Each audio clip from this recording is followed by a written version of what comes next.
بسم الله الرحمن الرحيم يا أيها الذين آمنوا اتقوا الله ولتنظر نفس ما قدمت لغد واتقوا الله إن الله خبير بما تعملون۔ اے ایمان والو، اللہ سے ڈرتے رہو اور ہر شخص کو دیکھنا چاہیے کہ اس نے کل یعنی آخرت کے لیے کیا سامان بھیجا ہے، اور ہم پھر کہتے ہیں کہ اللہ سے ڈرتے رہو، بے شک اللہ تمہارے سب اعمال سے خبردار ہے۔ بسم اللہ الرحمن الرحیم، الحمد للہ رب العالمین، والصلاة والسلام على اشرف الانبیاء والمرسلین وعلى آلہ واصحابہ اجمعین ومن تبعہم بإحسان الى یوم الدین۔ قابل صد احترام حضرات شائقین و شائقات سچا پیغام، السلام علیکم ورحمۃ اللہ وبرکاتہ۔ آج کی محفل میراث النبی کے نورانی پروگرام میں آپ کا استقبال ہے۔ اہلا و سہلا مرحبا۔ ہم آپ تمام حضرات و مستورات کا خیر مقدم کرتے ہیں۔ محترم حضرات و خواتین، تعلیم کا آغاز ہو رہا ہے۔ سب سے پہلے آداب تعلیم کا لحاظ کرتے ہوئے تعلیم کی طرف متوجہ ہو جائیں۔ پورے دھیان سے سننا، عمل کی نیت سے سننا اور تبلیغ کی نیت سے سننا، یعنی سنی ہوئی باتیں دوسروں تک پہنچانے کے جذبے سے سننا۔ چند خاص آداب تعلیم ہیں، امید ہے کہ آپ حضرات ان آداب کا ضرور خیال رکھیں گے۔ جزاکم اللہ۔ بسم اللہ الرحمن الرحیم۔ ساتھیوں کا ادب۔ حضرت ابو الحسن نوری رحمۃ اللہ علیہ اور ان کے دو ساتھیوں کو حکومت وقت نے قید کر لیا اور ان کے قتل کرنے کا فیصلہ کر دیا۔ جب تینوں حضرات کو جلاد کے سامنے پیش کیا گیا تو ابو الحسن نوری رحمۃ اللہ علیہ آگے بڑھے اور جلاد کے قریب ہو گئے۔ حاکم نے پوچھا کہ آپ نے جلد بازی کیوں کی؟ فرمایا، میرے دل میں یہ خیال آیا کہ یہ جلاد جتنی دیر میں مجھے قتل کر دے گا اتنے لمحے میرے ساتھیوں کو زندہ رہنے کا موقع مل جائے گا۔ حاکم یہ سن کر حیران ہوا اور اس نے تینوں کو رہا کر دیا۔ طلباء کی برکت۔ حضرت مولانا عبد الرحمن پانی پتی رحمۃ اللہ علیہ کے متعلق ان کے استاذ مولانا شاہ محمد مہاجر مکی رحمۃ اللہ علیہ فرمایا کرتے تھے کہ حدیث کے الفاظ تو میں ان کو پڑھاتا ہوں مگر حدیث کی روح مجھے خود ان سے حاصل ہوتی ہے۔ ہدیہ لینے میں احتیاط کرنا چاہیے۔ خطیب رحمۃ اللہ علیہ نے کفایہ میں نقل کیا ہے کہ مشہور حافظ حدیث حماد ابن سلمہ کا ایک شاگرد کافی امیر تھا۔ اس نے ایک مرتبہ آپ کو کافی چیزیں بطور ہدیہ پیش کی۔ حضرت حماد رحمۃ اللہ علیہ نے فرمایا، دو باتوں میں سے ایک کو قبول کر لو، چاہو تو آپ کی یہ تحائف قبول کر لوں مگر آج کے بعد تمہیں حدیث نہیں پڑھاؤں گا، اور اگر چاہتے ہو کہ تمہیں حدیث پڑھاؤں تو پھر یہ ہدیہ قبول نہ کروں گا۔ ابو عبد الرحمن سلمہ رحمۃ اللہ علیہ کی خدمت میں عمر ابن حریث رحمۃ اللہ علیہ نے کچھ اونٹ بطور ہدیہ پیش کیے۔ انہوں نے یہ کہہ کر واپس کر دیے کہ ہم نے تمہارے لڑکے کو قرآن پڑھایا ہے، کتاب اللہ پر اجرت لینا مناسب نہیں۔ حدیث کے مشہور راوی زکریا عدی رحمۃ اللہ علیہ کے متعلق لکھا ہے کہ ایک مرتبہ ان کی آنکھیں دکھنے لگیں۔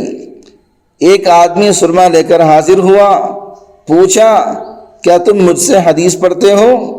اس آدمی نے کہا، جی ہاں۔ فرمایا، یہ کیسے ہو سکتا ہے کہ میں حدیث پڑھانے پر اجرت لوں؟ ایک مرتبہ حضرت مولانا مرتضی حسن صاحب رحمۃ اللہ علیہ نے حضرت حکیم الامت سے عرض کیا کہ حضرت تنخواہ لینے میں میری طبیعت کو الجھن ہوتی ہے، یہ تو صاف دین فروشی ہے، دین کو بیچنا ہے۔ حضرت حکیم الامت رحمۃ اللہ علیہ نے جواب دیا، تنخواہ لینی چاہیے کیونکہ اس سے طبیعت پر بوجھ رہے گا کہ کام اچھی طرح کرنا چاہیے۔ مولانا نے عرض کیا، یہ تو ہوئی مصلحت، مگر اس نقصان کا کیا علاج ہے کہ اس میں دین فروشی ہے؟ حضرت حکیم الامت رحمۃ اللہ علیہ نے جواب دیا، تنخواہ میں دین فروشی ہے یا نہیں، اس کی بہترین پہچان یہ ہے کہ اگر کسی جگہ گزارے کی تنخواہ ملتی ہے مگر کسی جگہ زیادہ کی صورت نظر آئی مگر دینی خدمت کا موقع زیادہ نہیں، یعنی جہاں پیسے زیادہ مل رہے ہیں اور خدمت کا موقع کم ہے، تو اگر پہلی جگہ کو چھوڑ کر دوسری جگہ چلا جائے گا تو دین فروشی ہوگی، کیونکہ پیسے زیادہ مل رہے ہیں اور دین کا کام بھی کم ہے۔ اگر کوئی آدمی پہلی جگہ کو چھوڑ کر دوسری جگہ چلا جا رہا ہے، یہ ہے دین کو بیچنا۔ یہ محفل میراث النبی صلی اللہ علیہ وسلم ڈیلی پروگرام ہے جو آپ سن رہے ہیں۔ حضرت مولانا ادریس کاندلوی رحمۃ اللہ علیہ ریاست بھاولپور میں بہت زیادہ مشاہرہ پر کام کیا کرتے تھے، یعنی بہت زیادہ تنخواہ ملا کرتی تھی۔ حضرت مفتی محمد حسن صاحب رحمۃ اللہ علیہ بانی جامعہ اشرفیہ نے خط لکھا کہ حضرت آپ امیروں کی بریانی تو کھاتے رہتے ہیں، ہم فقیروں کی دال قبول کر لیجئے۔ حضرت کاندلوی رحمۃ اللہ علیہ نے بغیر کسی تفصیل معلوم کیے وہاں استعفیٰ پیش کیا اور بقیہ زندگی جامعہ اشرفیہ میں دینی خدمت کرتے کرتے گزار دی۔ ریاست بھاولپور میں جب جامعہ اسلامیہ کی بنیاد رکھی تو نواب صاحب نے علماء کرام سے پوچھا کہ اس مدرسے کی آبادی کی کیا صورت ہوگی؟ انہوں نے جواب دیا کہ ہم آپ کو ایک عالم باعمل کا نام بتائیں گے، آپ انہیں کام کے لیے یہاں لے آنا تو مدرسہ خود بخود آباد ہو جائے گا۔ نواب صاحب نے کہا، اچھی بات ہے، ٹھیک ہے، ہیرا آپ چنیں، قیمت میں لگا دوں گا۔ جب عمارت مکمل ہو گئی تو نواب صاحب نے پوچھا کہ کس عالم کو یہاں کا انتظام اور انصرام سپرد کرنا ہے؟ علماء کرام نے حضرت مولانا نانوتوی رحمۃ اللہ علیہ کا نام پیش کیا۔ نواب صاحب نے پوچھا کہ دیوبند میں کیا وظیفہ مل رہا ہے؟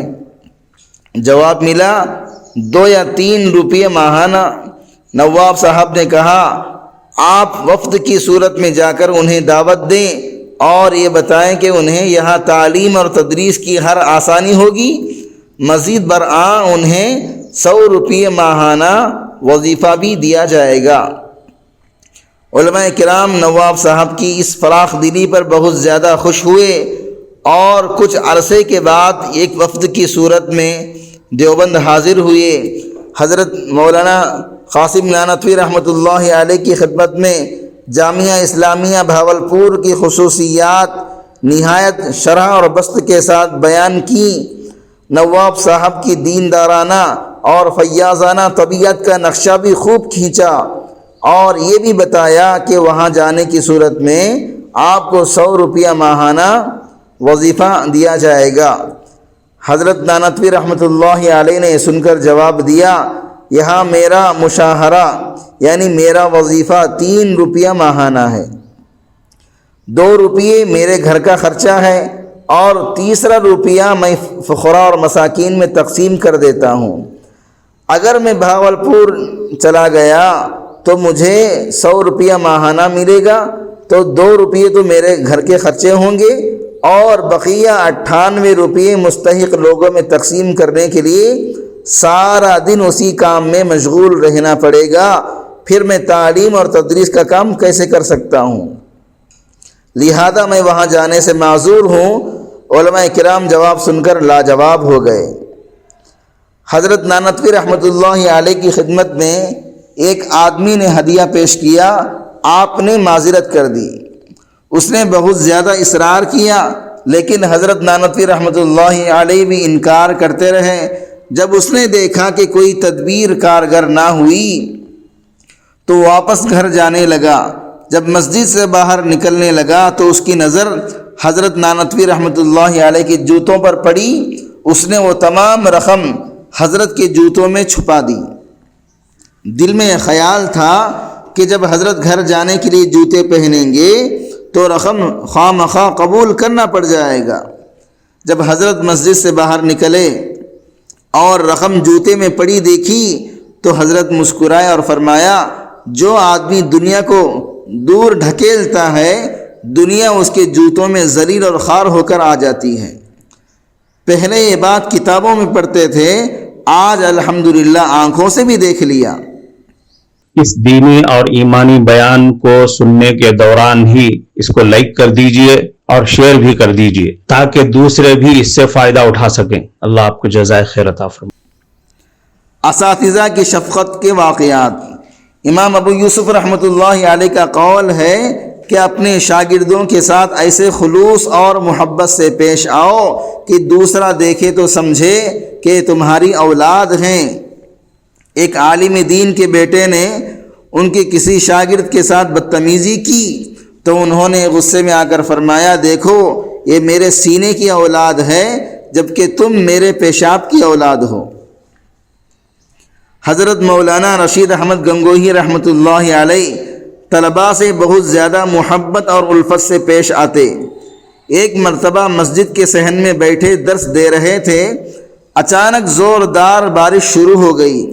طلباء اپنی کتابوں کو پانی میں بھیگنے سے بچانے کے لیے جوتے وہیں چھوڑ کر بھاگنے لگے۔ حضرت گنگوہی رحمۃ اللہ علیہ نے اپنا رومال بچھایا اور تمام جوتوں کو اس میں رکھ کر گھٹڑی باندھ دی اور سر پر اٹھا کر اندر لے آئے۔ طلباء نے دیکھا تو ان کی چیخیں نکل گئیں کہ حضرت ہم خود ہی جوتے اٹھا لیتے، آپ نے کیوں ایسا کیا؟ حضرت نے جواب دیا، جو لوگ قال اللہ اور قال رسول پڑھتے ہوں، رشید احمد ان کے جوتے نہ اٹھائے تو اور کیا کرے؟ استاذ الکل حضرت مولانا مملوک علی رحمۃ اللہ علیہ کا یہ حال تھا کہ جب طالب علم بیمار ہو جاتا تو اس کی قیام گاہ پر جا کر اس کی عیادت کرتے، مختلف طریقوں سے اس کی دلجوئی کرتے۔ اس زمانے میں دارالاقامہ نہیں بنا تھا اور طلباء مختلف مساجد اور مکانوں میں رہتے تھے۔ معزز شائقین و شائقات سچا پیغام، آپ کو اندازہ لگ گیا ہوگا کہ یہ مضمون کتنا اہم ہے اور کس قدر فائدہ مند ہے۔ کم سے کم درجے میں سوشل میڈیا کے ذریعے سے بھی ہم اس کو زیادہ سے زیادہ شیئر کریں گے تو دعوت کے فریضے کی کوششوں میں ہم بھی اپنا کچھ حصہ ڈالنے والے بن سکتے ہیں۔ لہذا زیادہ سے زیادہ اس کو عام کریں تاکہ پوری دنیا کے ہندوؤں کی غلط فہمی دور ہو جائے اور انہیں یہ زمینی حقیقت معلوم ہو جائے اور وہ اپنے اصل مذہبی لیڈر پیغمبر آخر الزماں حضرت محمد الرسول اللہ صلی اللہ علیہ وسلم کو ماننے پر مجبور ہو جائیں اور کلمہ پڑھ کر آپ کے ساتھ ساتھ وہ بھی جنت میں جانے والے بن جائیں۔